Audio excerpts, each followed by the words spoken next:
ஆடவர் உலகம் வேட்டியில் உதயம். உதயம் வேட்டிகள் ஷர்ட்டுகள்.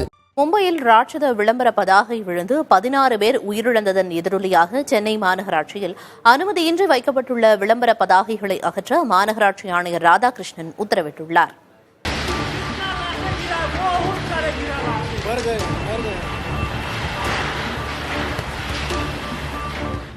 மகாராஷ்டிரா மாநிலம் மும்பையில் புழுதி புயலுடன் பெய்த மழையின் போது ராட்சத விளம்பர பதாகை விழுந்து 16 பேர் உயிரிழந்தனர். இதன் எதிரொலியாக சென்னை மாநகராட்சியில் அனுமதியின்றி வைக்கப்பட்டுள்ள விளம்பர பதாகைகள் பலகைகளை அகற்றுமாறு மண்டல அலுவலர்களுக்கு மாநகராட்சி ஆணையர் ராதாகிருஷ்ணன் உத்தரவிட்டுள்ளார். சாலையோர பகுதிகள், பெட்ரோல் பங்க், பள்ளி, கல்லூரிகள், பேருந்து நிறுத்தங்கள் என மக்கள் அதிகம் கூடும் இடங்களில் கூடுதல் கவனம் செலுத்த வேண்டும் எனவும் ராதாகிருஷ்ணன் அறிவுறுத்தியுள்ளார். இதனிடையே சென்னையில் வைக்கப்படும் விளம்பர பதாகைகளின் அதிகபட்ச அகலம் 20 அடியாகவும் உயரம் 12 அடியாகவும் இருக்க வேண்டும் என மாநகராட்சி நிர்வாகம் தெரிவித்திருக்கிறது. புதிதாக விளம்பர பதாகைகளை நிறுவுவதற்கு அனுமதி கோரி இதுவரை 1100 விண்ணப்பங்கள் வந்திருப்பதாகவும் அவற்றில் 40 விண்ணப்பங்கள் நிராகரிக்கப்பட்டுள்ள நிலையில் மற்ற விண்ணப்பங்கள் பரிசீலிக்கப்பட்டு வருவதாகவும் மாநகராட்சி கூறியிருக்கிறது.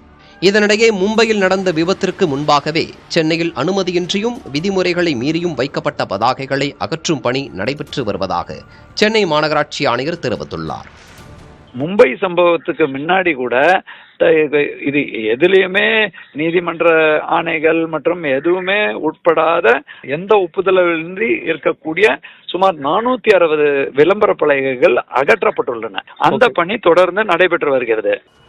ரயில் நிலையங்கள் உள்ளிட்ட மத்திய மாநில அரசுகளுக்கு சொந்தமான இடங்களில் உள்ள பதாகைகளை ஆய்வு செய்து நடவடிக்கை எடுக்கவும் மண்டல அலுவலர்களுக்கு அறிவுறுத்தப்பட்டுள்ளதாகவும் அவர் கூறினார்.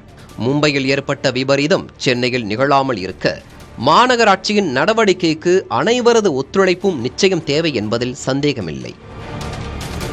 புதிய தலைமுறைக்காக ஒளிப்பதிவாளர் கேசவனுடன் செய்தியாளர் விக்னேஷ் முத்து.